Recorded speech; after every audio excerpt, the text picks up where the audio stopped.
Hi everyone, biomolecules में carbohydrates पढ़ रहे थे हम लोग। और लास्ट लेक्चर में जो मोनोसेक्राइड्स थे, दो इम्पॉर्टेंट ग्लूकोज और फ्रुक्टोज, इनको पूरी तरह से डील किए थे।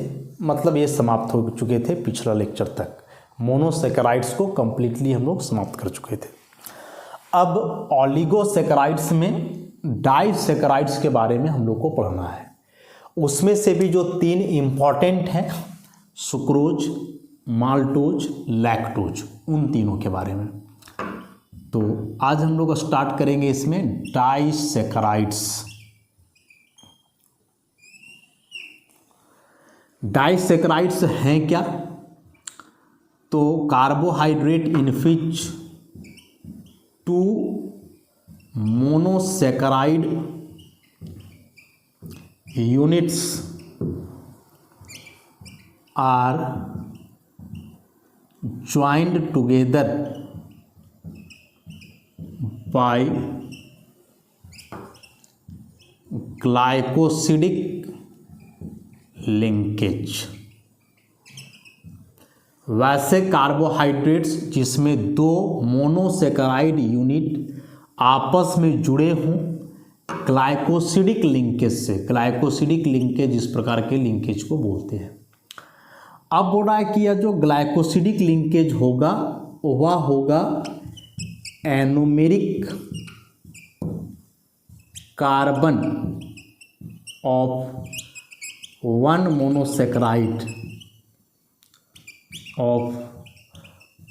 मोनोसेक्राइड। मतलब यह जो ग्लाइकोसिडिक लिंकेज होता है ये बनता कब है? जैसे मान लो OH तो है ना, तो ऐसे दो मोनोसेक्राइड है, दोनों का कार्बन में OH है, तो बीच से यहाँ H2O निकल जाएगा, H2O, और ये हो जाएगा ऐसा। मैंने एक प्रकार से ईथर लिंकेज हुआ, ग्लाइकोसिडिक लिंकेज, ईथर ऐसा। तो यह जो ईथर बनेगा वह एक मोनोसेक्राइड का जो एनोमेरिक कार्बन होगा, मतलब फर्स्ट कायरल कार्बन जो होगा उसका plus OH group of any carbon of other monosaccharide.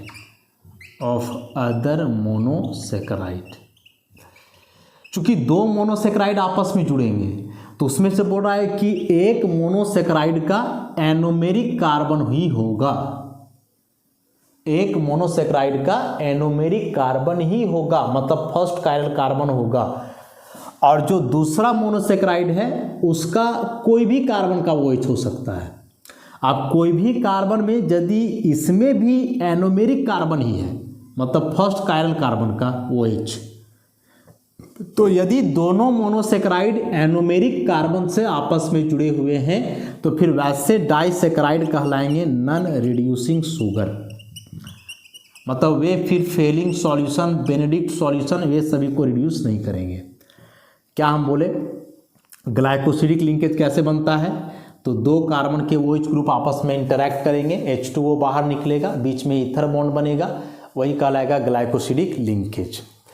अब जो यह दो OH है तो इसमें से एक OH रहेगा एनोमेरिक कार्बन का, दूसरा OH है अनदर मोनोसेक्राइड का, या कोई भी कार्बन का हो सकता है।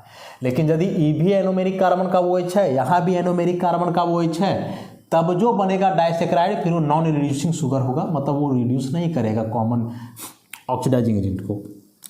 लेकिन यदि एक का एनोमेरिक है और दूसरा का एनोमेरिक कार्बन वाला OH नहीं है, कोई दूसरा कार्बन है, तब फिर वह रिड्यूसिंग शुगर कहलाएगा। तो अभी जो तीन डाइसेक्राइड हम लोग देखेंगे, सुक्रोज, माल्टोज और लैक्टोज। तो इसमें से माल्टोज और लैक्टोज के बारे में बताए थे कि ये रिड्यूसिंग शुगर है, जबकि सुक्रोज नॉन रिड्यूसिंग है। तो सुक्रोज नॉन रिड्यूसिंग है, इसका मतलब हुआ कि सुक्रोज के जो दो मोनोसेक्राइड होंगे वे आपस में जो जुड़े रहेंगे ग्लाइकोसिडिक लिंकेज से, तो उसमें से दोनों मोनोसेक्राइड का एनोमेरिक कार्बन के बीच बॉन्ड होगा। लेकिन माल्टोज और लैक्टोज में एक का एनोमेरिक कार्बन होगा और दूसरे का कोई दूसरा कार्बन होगा। तो खैर स्ट्रक्चर से आगे हम लोग देखेंगे। तो समझ गए यहाँ डाइसेक्राइड्स माने वैसे कार्बोहाइड्रेट्स जिसमें दो मोनोसेक्राइड आपस में जुड़े हों ग्लाइकोसिडिक लिंकेज से। ग्लाइकोसिडिक लिंकेज कैसे बनता है? तो दो कार्बन के OH को आपस में इंटरैक्ट करने से H2O बाहर निकलने से ईथर लिंकेज बनता है, इसी को ग्लाइकोसिडिक लिंकेज। अब दोनों का यदि एनोमेरिक कार्बन का OH है तो कहलाएगा नॉन रिड्यूसिंग शुगर, एक का एनोमेरिक है और दूसरा का कोई और कार्बन है तो वह रिड्यूसिंग, लेकिन दोनों में से एक ना एक एनोमेरिक कार्बन रहेगा ही रहेगा, ये फिक्स है। अब इसमें से जो तीन इंपॉर्टेंट है सुक्रोज, माल्टोज, लैक्टोज, यही तीनों के बारे में जो है हम लोग डिटेल में पढ़ेंगे। तो सबसे पहले इसमें सुक्रोज के बारे में चर्चा करेंगे हम लोग। फर्स्ट ऑफ ऑल सुक्रोज को डील करेंगे।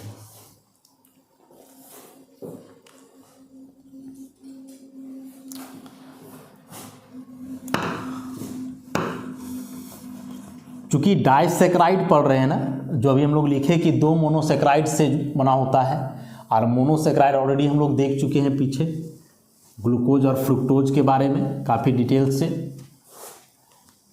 तो वही मोनोसैकेराइड्स के आधार पे डाइसैकेराइड के प्रॉपर्टी को अभी एक्सप्लेन किया जाएगा।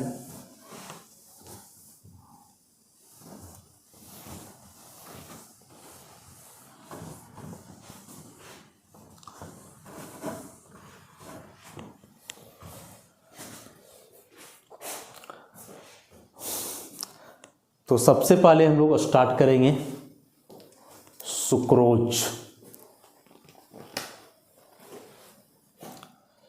सुक्रोज जिसको कि केन शुगर के नाम से भी जाना जा सकता है, या इसी को हम लोग टेबल शुगर भी बोलते हैं। फॉर्मूला जानते हो C12H22O11 ऐसा।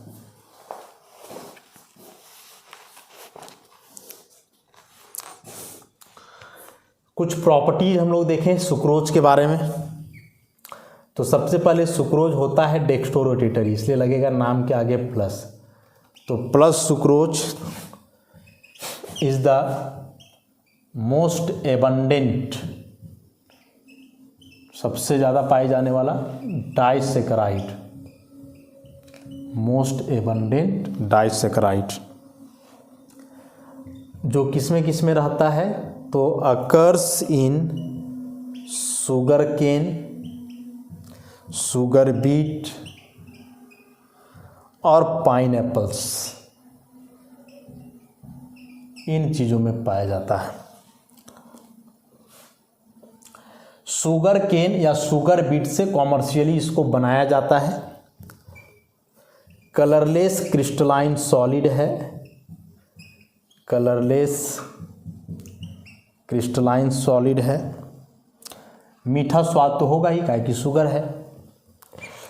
Melting point 185 degree Celsius, glucose fructose दोनों से ज़्यादा। हाईली सॉल्युबल इन वाटर, चीनी है समझो एक प्रकार का सुक्रोज, तो चीनी तो पानी में घुल ही जाता है। Highly soluble in water. तो सुक्रोज प्लस फॉर्म का है, डेक्स्ट्रोरोटेटरी है, मैंने PPL को राइट साइड रोटेट करेगा। सबसे ज़्यादा पाए जाने वाला डाइसैकेराइड है, कुछ स्पेशल चीज़ों में पाया जाता है।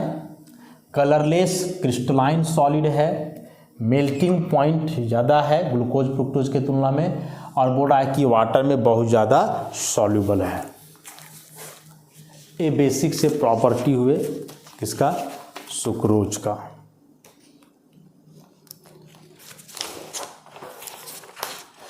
अब बात करेंगे हम लोग सुक्रोज के स्ट्रक्चर की। तो सुक्रोज का स्ट्रक्चर किस आधार पे लाया गया, किस आधार पे उसके स्ट्रक्चर को बनाया गया, उसको हम लोग देखेंगे। जैसे पीछे ग्लूकोज और फ्रुक्टोज के स्ट्रक्चर के लिए कई रिएक्शंस करवाए गए थे, उन रिएक्शंस के आधार पे फिर उसका बनाया गया था स्ट्रक्चर। तो उसी प्रकार से हम देखते हैं यहाँ कि सुक्रोज का स्ट्रक्चर किस आधार पे लाया गया भाई।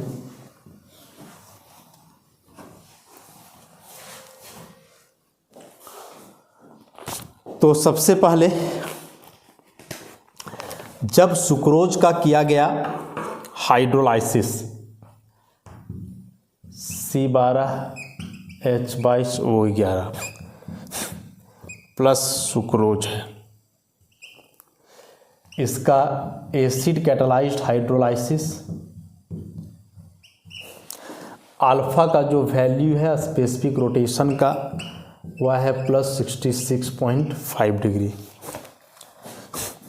तो इससे बना C6H12O6 + C6H12O6। This one is D+ glucose and another is D- fructose.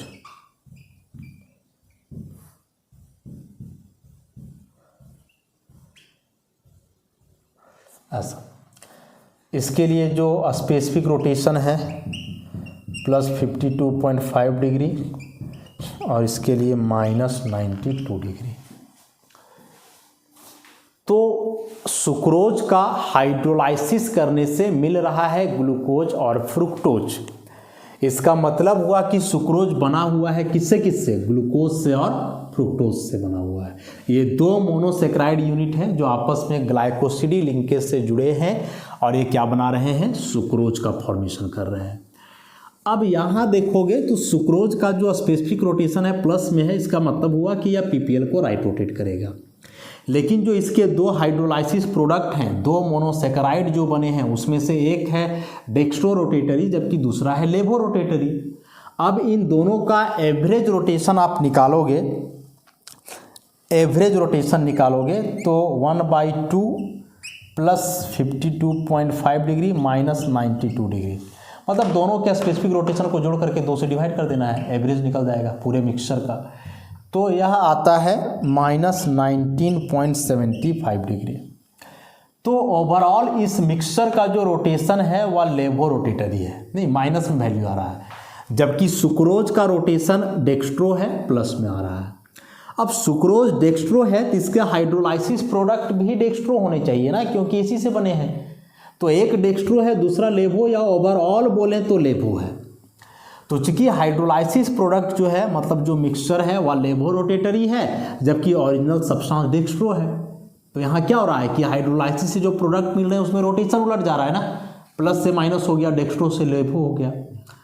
तो इसीलिए इस मिक्सचर को हम लोग क्या बोलते हैं, इन्वर्ट शुगर। इसीलिए इस मिक्सचर को हम लोग क्या बोलते हैं, इन्वर्ट शुगर, मतलब वैसा शुगर जिसका रोटेशन इन्वर्स हो चुका है। और यह जो प्रोसेस है यही कहलाता है इन्वर्जन ऑफ शुगर, कि सुक्रोज का हाइड्रोलाइसिस करने से मिला ग्लूकोज और fructose, glucose dextro rotatory, fructose levo rotatory, लेकिन जो ओवरऑल मिक्सचर का रोटेशन आया वह लेवो आया। ओरिजिनल सब्सटेंस डेक्स्ट्रो है, प्रोडक्ट लेवो हुआ, मतलब रोटेशन उलट गया, इसलिए प्रोसेस को बोलेंगे इन्वर्जन ऑफ शुगर। आता है अलग से नोट्स लिखने की इन्वर्जन ऑफ शुगर क्या है, इन्वर्जन ऑफ शुगर। और जो प्रोडक्ट बने हाइड्रोलाइसिस प्रोडक्ट वे कहलाएंगे इन्वर्ट शुगर, क्योंकि रोटेशन उनका क्या हो गया, उलट गया, अपोजिट हो गया इसलिए। तो इस रिएक्शन से हम लोग को एक बात पता चल गया कि सुक्रोज जो दो मोनोसेक्राइड से मिलके बना है वो दोनों में से एक क्या है, ग्लूकोज, और दूसरा क्या है, फ्रुक्टोज। उसके बाद सुक्रोज एक नॉन रिड्यूसिंग शुगर है।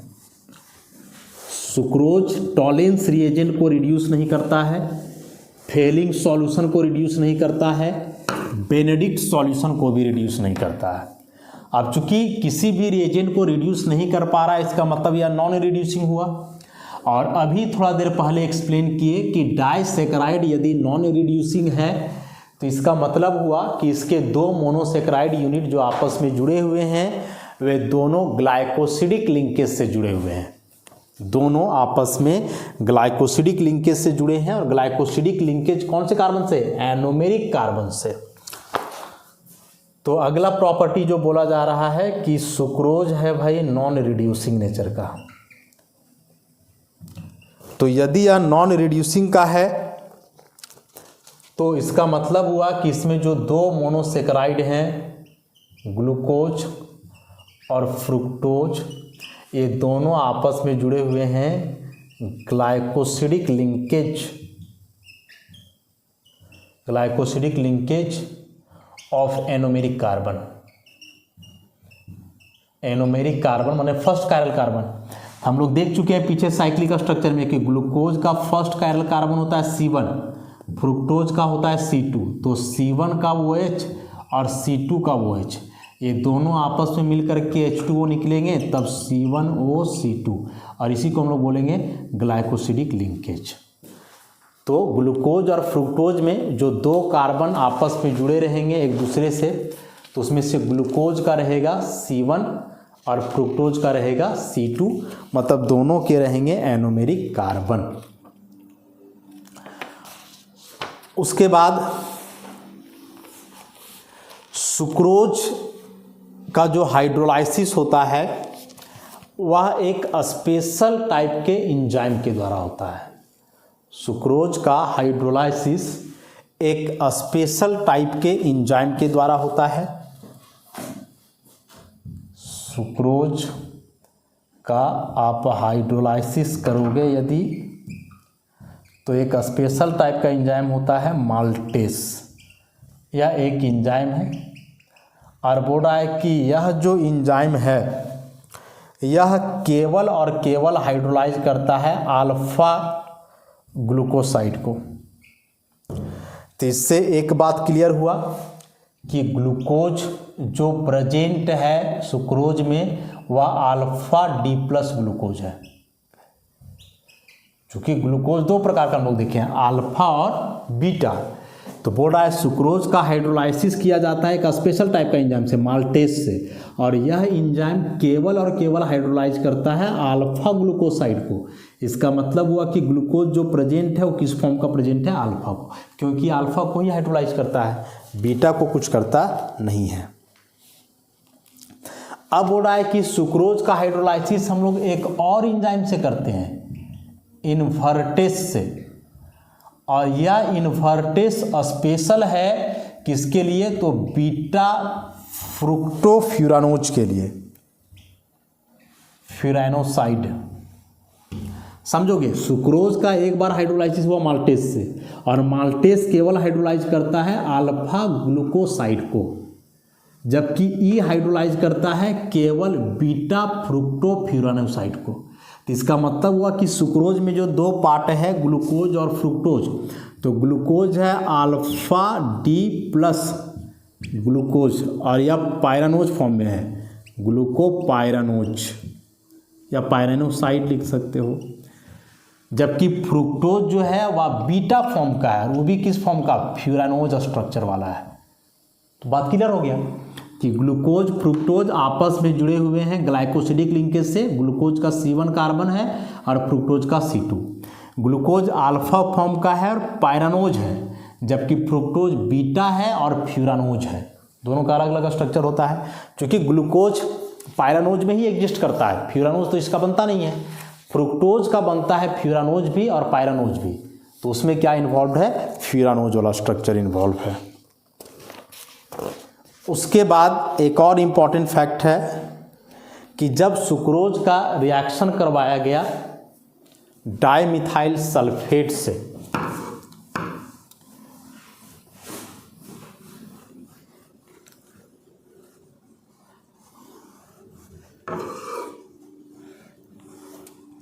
सुक्रोज का जब रिएक्शन हुआ, सुक्रोज इसका रिएक्शन किससे करवाया गया, डाइमिथाइल सल्फेट से, NaOH के प्रेजेंस में। तो बन रहा था ऑक्टामिथाइल सुक्रोज। रिएक्शन सबका दिखाना पॉसिबल नहीं है। अब यह ऑक्टामिथाइल सुक्रोज का जब हाइड्रोलाइसिस किया गया तो दो चीज़ मिल रहा था। एक मिल रहा था 2, 3, 4, 6 टेट्रामिथाइल या टेट्राओमिथाइल डी ग्लूकोज, और दूसरा मिल रहा था 1, 3, 4, 6 टेट्राओ मिथाइल डी फ्रुक्टोज। अब इससे क्या समझना है, ध्यान देना। देखो टोटल 6 कार्बन में 2 कार्बन यहाँ गायब है, एक कार्बन नंबर 1 गायब है और एक कार्बन नंबर 5 गायब है। यहाँ भी 2 कार्बन गायब है, एक कार्बन नंबर 2 गायब है, एक कार्बन नंबर 5। तो ये 1 और 5 नंबर का कार्बन गायब है, तो टोटल इसमें 6 मेंबर हुए, 6 मेंबर हो जाएगा। तो यहाँ से ही पायरानोज स्ट्रक्चर बनेगा, तो ये हुआ पायरानोज। उसी प्रकार से यहाँ 2 और 5 है तो 5 मेंबर हुआ, 2, 3, 4, 5 और एक ऑक्सीजन रहेगा, तो 1, 2, 3, 4, 5 मेंबर रहेंगे। और 5 मेंबर का जो रिंग बनता है वो क्या बनता है, फ्यूरानोज बनता है। तो इस रिएक्शन से पता चला कि फ्रुक्टोज फ्यूरानोज के फॉर्म में है, जबकि यह पायरानोज फॉर्म में है। साथ ही साथ इसका कार्बन नंबर 1 जुड़ा रहेगा इसके कार्बन नंबर 2 से, ऐसा। तो ये बात तो पहले भी पता चल रहा था हम लोग को, मतलब इसका भी एनोमेरिक कार्बन है, इसका भी एनोमेरिक कार्बन है। तो इन फैक्ट्स के आधार पर अब आप क्या करोगे, बनाओगे स्ट्रक्चर किसका, फ्रुक्टोज का, सॉरी सुक्रोज का।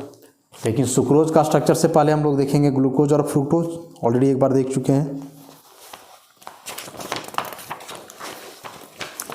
तो किस आधार पे स्ट्रक्चर बनाना है समझ गए ना। ग्लूकोज और फ्रुक्टोज होंगे, ग्लूकोज रहेगा पायरानोज, फ्रुक्टोज रहेगा फ्यूरानोज फॉर्म में। अब ये पायरानोज फ्यूरानोज ऑलरेडी हम लोग देख चुके हैं। जब ये दोनों आपस में जुड़ेंगे तो ग्लूकोज का फर्स्ट कार्बन जुड़ेगा फ्रुक्टोज का सेकेंड कार्बन से, मतलब जो ग्लाइकोसिडिक बॉन्ड बनेगा वह एक का फर्स्ट कार्बन दूसरे का सेकेंड, या बोले तो ओवरऑल दोनों का रहेगा एनोमेरिक कार्बन। तो चलो इसके स्ट्रक्चर को बनाते हैं हम लोग। ग्लूकोज अल्फा फॉर्म में है, जबकि फ्रुक्टोज किस फॉर्म में है, बीटा। ग्लूकोज अल्फा है और फ्रुक्टोज है बीटा।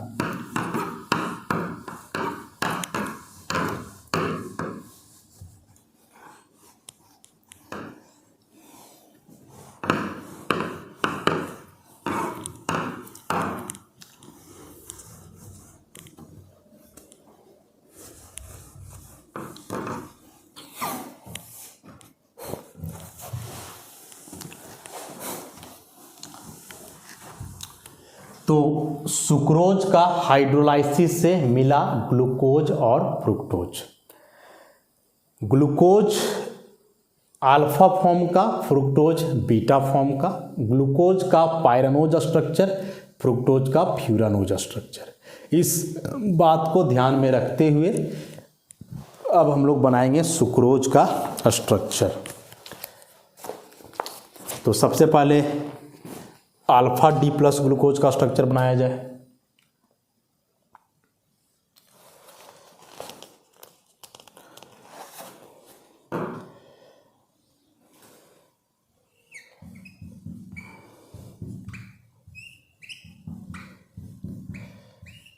पीछे चूंकि ग्लूकोज वगैरह का स्ट्रक्चर पढ़ चुके हैं हम लोग,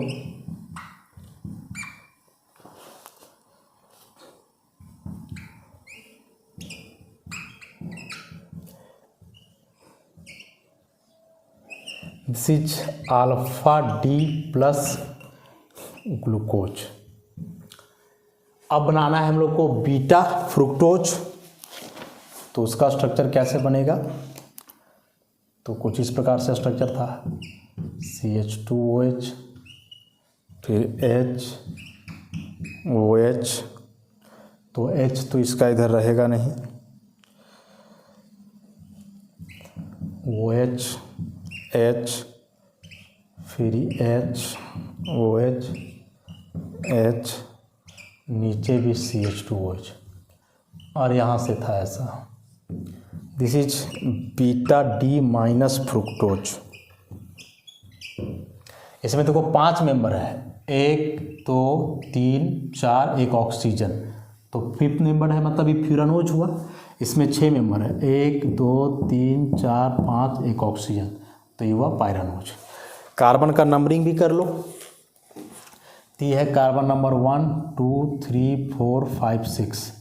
यहाँ से 1, 2, 3, 4, 5।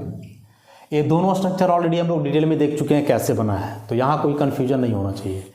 अब ये दोनों आपस में कंबाइन करेंगे तो यहाँ से निकलेगा H2O ऐसा, इसका H इसका वो H, किसी का भी H हो सकता है माइनस H2O। और जब H2O बाहर निकल जाएगा तो फिर कैसा स्ट्रक्चर बनाओगे इसका, तो अब इस स्ट्रक्चर को ऐसे बनाएंगे हम लोग, ध्यान देना ये ऐसा है, तो H फिर H OH H OH फिर H OH H और नीचे है CH2OH। तो एक तो इसको आप यहाँ से ऐसे दिखा दो,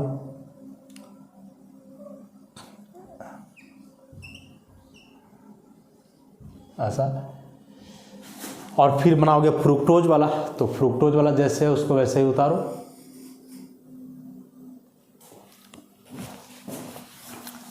ऐसे, ऊपर में है CH2OH और यहाँ ये जुड़ा है ऐसे O, बाकी H OH फिर OH H फिर H और इधर ही जुड़ा हुआ इससे नीचे हो गया CH2OH, ऐसा है। नंबरिंग इसमें करते रहो, कन्फ्यूजन नहीं होगा। ये 1 2 3 4 5 6 1 2 3 4 5 6, इसका कार्बन 1 और इसका कार्बन 2 दोनों एनोमेरिक कार्बन है, एनोमेरिक कार्बन। वही बताया कि दोनों का एनोमेरिक कार्बन जुड़ा हुआ रहेगा, तो ये जो है ना देखो कार्बन ऑक्सीजन कार्बन, तो इसी बॉन्ड को हम लोग बोलेंगे ग्लाइकोसिडिक लिंकेज, ग्लाइकोसिडिक लिंकेज ऐसा। तो ये स्ट्रक्चर हो गया सुक्रोज का। तो this is Fischer projection of sucrose ऐसा। कैसे बना समझ गए, पहले बनाए अल्फा डी प्लस ग्लूकोज, दूसरा बनाए बीटा डी माइनस फ्रुक्टोज, दोनों को आपस में कंबाइन कर दिए। कैसे कंबाइन किए, तो दोनों के एनोमेरिक कार्बन के OH को मिला करके ओवरऑल H2O बाहर करके। अब इसके आधार पर फिर हम लोग बनाएंगे इसका हावर्थ प्रोजेक्शन। तो हावर्थ प्रोजेक्शन कैसे बनेगा जरा देखोगे,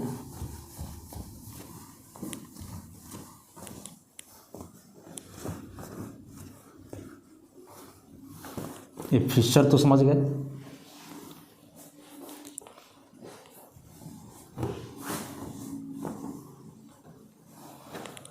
हावर्थ बनाएंगे अब। तो हावर्थ में ग्लूकोज का पायरानोज बनेगा ना ऐसा।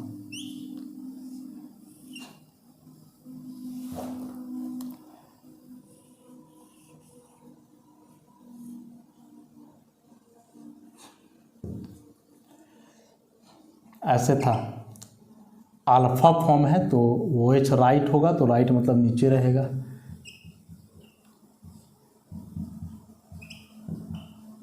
फिर OH H H OH और यहाँ ऊपर में CH2OH H। This is alpha D plus glucopyranose.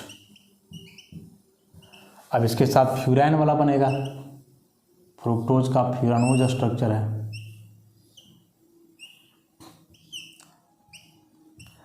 और ये बीटा फॉर्म का है, तो बीटा है तो इसका OH रहेगा ऊपर CH2OH, फिर यहाँ OH H H OH, फिर यहाँ ऊपर में CH2OH और H।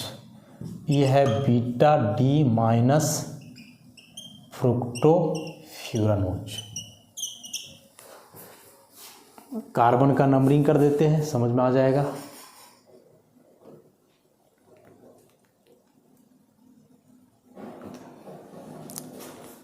तो अब यहाँ से ओवरऑल करना क्या है, H2O निकालना है, इसका OH इसका H ऐसे। और जब H2O बाहर हो जाएगा तो इसी को बॉन्ड से यहाँ कनेक्ट कर दो, हो जाना है ऐसा। EH पूरा निकल जाएगा वो H, और यहाँ से क्या निकलेगा H ऐसे, और ये दोनों को जोड़ दो आपस में।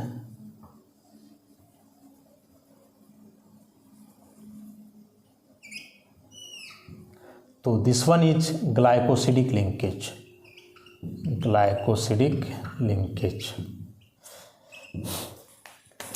नंबरिंग है कार्बन नंबर 1 2 3 4 5 6, यहाँ है 1 2 3 4 5 6। तो E भी है एनोमेरिक कार्बन, E वाला भी है एनोमेरिक कार्बन। चूंकि दोनों का एनोमेरिक कार्बन, एरोमेरिक कार्बन मतलब फंक्शनल ग्रुप वाला कार्बन, जिसमें मेन फंक्शनल ग्रुप था, यहाँ अल्डिहाइड था, यहाँ कीटोन था, वही फंक्शनल ग्रुप वाले कार्बन आपस में जुड़ गए हैं ग्लाइकोसिडिक लिंकेज से। तो अब इसमें वैसा कोई ग्रुप बचा ही नहीं जो टॉलेंस, फेलिंग इस सबको रिड्यूस करे, मतलब ओवरऑल इसका दोनों में से कोई भी यूनिट रिड्यूसिंग अब नहीं रहा। इसीलिए sucrose overall non reducing sugar होगा, मतलब यह टॉलेंस, फेलिंग वगैरह को जो है रिड्यूस नहीं कर पाएगा।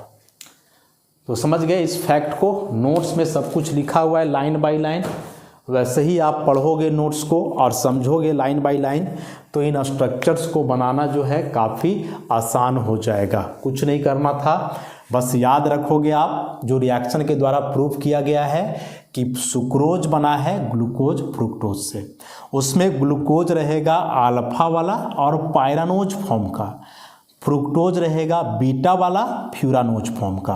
अब ये अल्फा बीटा कैसे है तो रिएक्शन से प्रूव किया गया है, तो उतना एग्जाम में नहीं आएगा, बस एग्जाम में ऐसे क्वेश्चन आएगा कि सुक्रोज में ग्लूकोज का कौन सा यूनिट प्रेजेंट है, अल्फा बीटा ऐसे, फ्रुक्टोज का कौन सा है, तो फ्रुक्टोज में 4 दे देगा, अल्फा डी फ्रुक्टो फ्यूरानोज, फिर बीटा वाला फ्यूरानोज, फिर पायरानोज का 2 दे देगा ऐसे। तो इन बातों को केवल ध्यान में रखना है कि इसका अल्फा डी ग्लूकोपायरानोज और इसका बीटा डी फ्रुक्टोफ्यूरानोज, इसका C1 कार्बन, इसका C2 कार्बन, मतलब दोनों का एनोमेरिक कार्बन आपस में ग्लाइकोसिडिक लिंकेज से जुड़ा हुआ है। समझ गए? तो इस तरह से डाइसैकेराइड में एक सुक्रोज को जो है हम लोग समाप्त किए। ऐसा ही 2 और बचे हुए हैं, एक माल्टोज और दूसरा लैक्टोज। तो उन दोनों को भी जो है आगे के लेक्चर्स में किया जाएगा। तो आज के लिए इतना ही, धन्यवाद।